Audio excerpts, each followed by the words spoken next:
রাষ্ট্রের অভিভাবক কে হতে যাচ্ছেন? আমলাতন্ত্রের ছায়া নাকি শক্ত মেরুদণ্ডের কোনো রাজনৈতিক ব্যক্তিত্ব? বিদায়ী রাষ্ট্রপতির তড়িঘড়ি পদত্যাগের পর এখন সবচেয়ে বড় প্রশ্ন, কার হাতে যাচ্ছে দেশের সর্বোচ্চ সাংবিধানিক পদ? কানেক্ট উইথ দীপান্বিতার আজকের পর্বে আপনাদের সাথে আছে আমি দীপ এবং আমার সঙ্গে আছেন সিনিয়র সাংবাদিক কাজী জাহাঙ্গীর।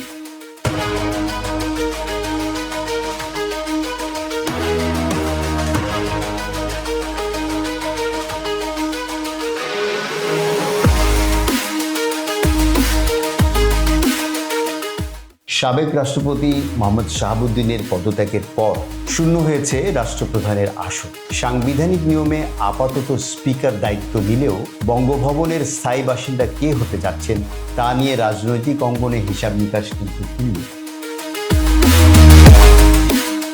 গণ অভ্যুত্থানের পর থেকে নানা সাংবিধানিক জটিলতা আর রাজনৈতিক মেরুকরণের সাক্ষী এই আসন। এক অবিশ্বাস্য রাজনৈতিক প্রেক্ষাপটে নির্বাচিত হয়ে তিনটি ভিন্ন প্রশাসনকে শপথ পড়ানোর বিরল ঘটনার জন্ম দিয়েছেন বিদায়ী রাষ্ট্রপতি।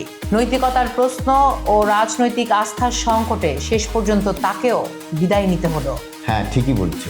সামনে রয়েছে অষ্টাদশ সংবিধান সংশোধনীর মতো বড় অধ্যায়। প্রস্তাবিত বিলে রাষ্ট্রপতির ক্ষমতায়ন ও দায়িত্ব বাড়ানোর বার্তা স্পষ্ট।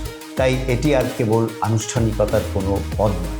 আগামী দিনের রাজনীতি, সার্বভৌমত্ব রক্ষা আর তত্ত্বাবধায়ক সরকারের অধীনে নিরপেক্ষ নির্বাচনের জন্য প্রয়োজন এক দূরদর্শী নেতৃত্ব।